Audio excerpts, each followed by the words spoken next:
What's up guys, Tanner Chidester here, owner and CEO of EliteCEOs.com, teaching you how to build profitable online businesses. Now today's video, we're gonna go through the top 3 steps of how to start and scale your business and some of the mistakes to avoid. So stay tuned, we're gonna go through it in this video.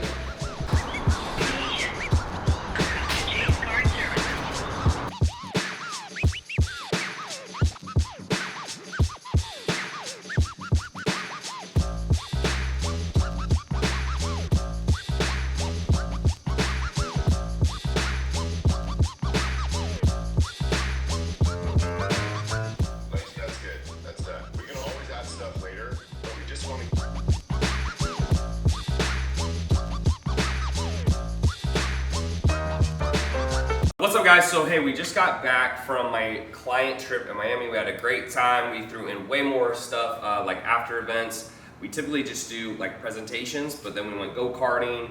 We had a restaurant for some of my private one-on-ones, and I think the other one was Dave & Buster's. So we had a lot more fun, a lot more interaction. I think that's really what makes people want to do it.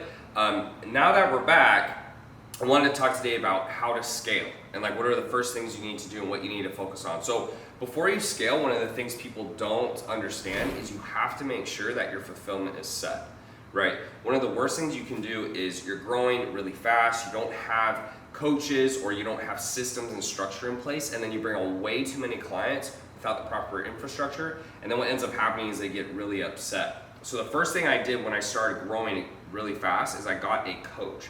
The other reason for that is so that you continue as a CEO to drive sales and drive the marketing, because ultimately that is more important when it comes to the top line of the business, getting more revenue versus actual fulfillment. So you want to make sure fulfillment is the first thing you offload when it comes to scaling.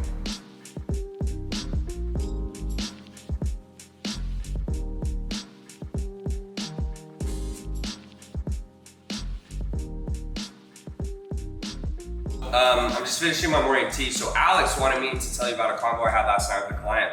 But it was interesting because he told me that he was having $40,000 months, and then he went down to 5,000. And we were like talking through that, like why that happened and what was the issue. And really when it came down to it, he basically just said like he'd gotten into his own head, which I thought was very interesting. Because I was like, what, like how can you go from 40K months and then go to 5K? And he's like, well, I'm getting distracted, or like I don't really feel like I can do it, but he'd already done it, right? And so when it comes to like mindset or getting help with that, that's one thing. But one thing I'll tell you that really helped me in business is just understanding that business is fair. It's like fitness, right? If you work out and you eat the right foods, you'll look great. If you don't, you won't. And the same thing goes in business. So whether you feel good or you don't feel good, or you don't feel confident or you do, at the end of the day, the numbers are the numbers, right? So meaning, did you take enough sales calls that month? Did you have enough leads? Did you work those leads? Did you work enough hours? Like, it should be something that if your goal is to make this amount of money, you can work it all the way back to ground level. So you know how many messages you need to send, how many calls you need to have, how many leads, how much money you should spend. And that's really helped me growing up, because my dad and mom, like I think a lot of times they kind of taught us like, it doesn't really matter how you feel, you just have to do stuff. And they taught us that in the way it works. So just some advice I would tell you is like, one, if you're struggling to like stay focused, or you're feeling mentally drained, like make sure you have a good environment. Make sure you put yourself around people who encourage you and are doing big things. And then the second thing is just, if you have a goal, make sure that you plan out the goal so that it actually happens, right? A lot of times people, they don't hit goals, not because it's that the goal's unattainable, it's because they don't plan it out. And so each and every day I do the same things. I have the same routine. I'm consistent. And by being consistent, that's how you hit your goals over time.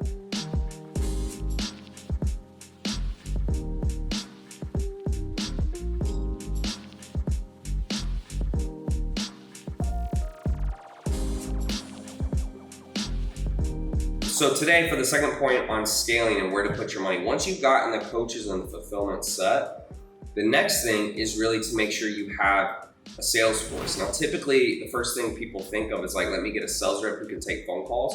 But again, that's one of the last things you want to offload. And the reason is you have to understand an importance in a business, especially a high ticket business, really any business, is sales. So like sales calls, lead generation. So like that could be messaging, emails, stuff like that.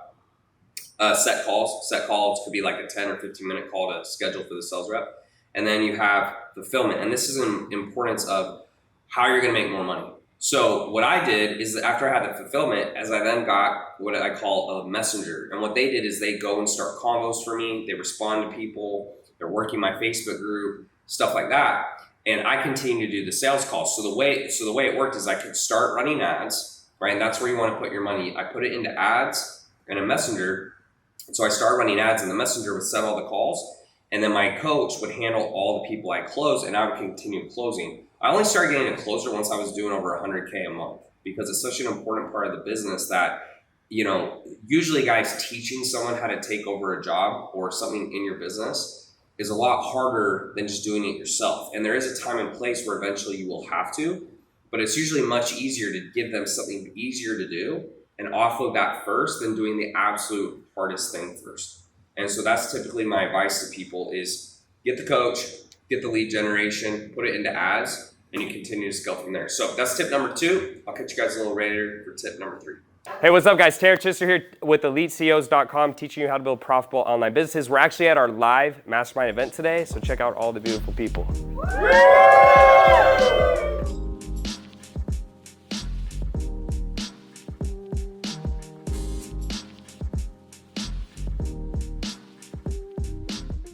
Messaging takes up a lot of my time too, so I'm like, I would love to have like some sort of messenger too, to like be in my Facebook DMs and then just be able to. Yeah, but you're just not there yet. Well, I mean, you could get someone super cheap, but like the issue is like you don't really have enough rev yet to pay that person. I wouldn't do that yet, right? For me, I like to hire at the last minute, meaning I won't do it until I have so much stuff to do that I don't have any more time. You still have time. I know it's not fun, but you should still have time because you only have 3 clients, and so you can do the calls and you can do the messaging. That's what I would do. I would build up more capital, because if you do anything right now, if you hire someone, or even if you do this, you have more risk because you're not there yet. If you were doing over 10K a month, sure, but you're halfway there. So I would try to do maybe one more month like this, improve upon that, or you can go here, but I wouldn't hire anyone. Because hiring and training you're gonna do the work anyways.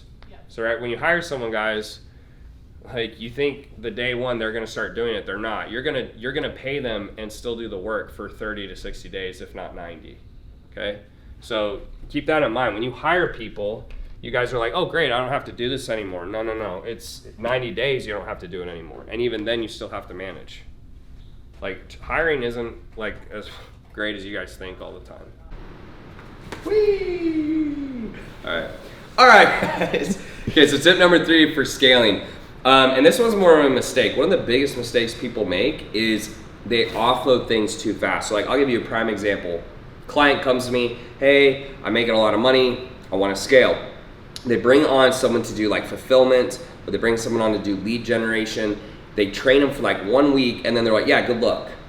And then all of a sudden their revenue dips and they can't figure out why. The reason is you have to understand, in the beginning phases of a business are smaller businesses, right? And when I say smaller business, guys, anything under 50 million a year is a small business. My business that does $15 million plus a year is a small business. It's not considered big business. So you have to understand that most of the people you're hiring, at least in the beginning, usually have less skill than you, right? It's only as businesses get bigger that the people you hire are typically smarter than you, right? And that's a good thing. But it usually will take, I would say, anywhere depending on the job, 1 to 2 months of solid training. So here's what I didn't understand is when you start scaling a business, you're actually going to not only pay someone to do the job, but you're gonna do the job for them essentially, right? So I'm gonna say that again. You're not only gonna pay someone to do the job, but you're gonna do the job for them. So it was really hard for me to understand that at first, and it was frustrating because I'm like, well, why don't I just do it myself? But it's a necessary evil per se, so that you can scale the business. So you have to invest time into people, you have to invest time into training, so eventually they can do it on their own, so you can focus on other things, and that's how companies grow, is it's people working together. And it's all about people, guys. Like if you're constantly just selfish and you don't focus on people and you don't focus on bringing good people around you, you're never gonna hit the type of revenue that you'd like to hit. So biggest mistake is don't offload stuff too fast. It usually is a 2 to 3 months away, before you can really step out of a certain position, especially for sales reps. Sales reps are like absolute hardest thing. In fact, my own brother, who's one of my best closers now, I almost fired him in the beginning because he was so bad.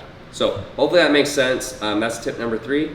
Catch you guys a little bit later. Real quick side note, why is anything under 50 million a small business? Okay.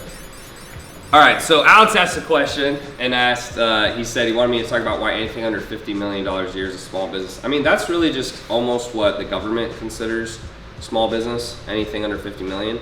The other thing is like the big businesses where you're doing over that amount, the structure is so different to the point where you almost don't even know people on your team. So my business is still in a place where I can interact with my executives. I don't interact as much with my lower level entry employees, but I still know pretty much everyone on the team and I have my pulse on everything.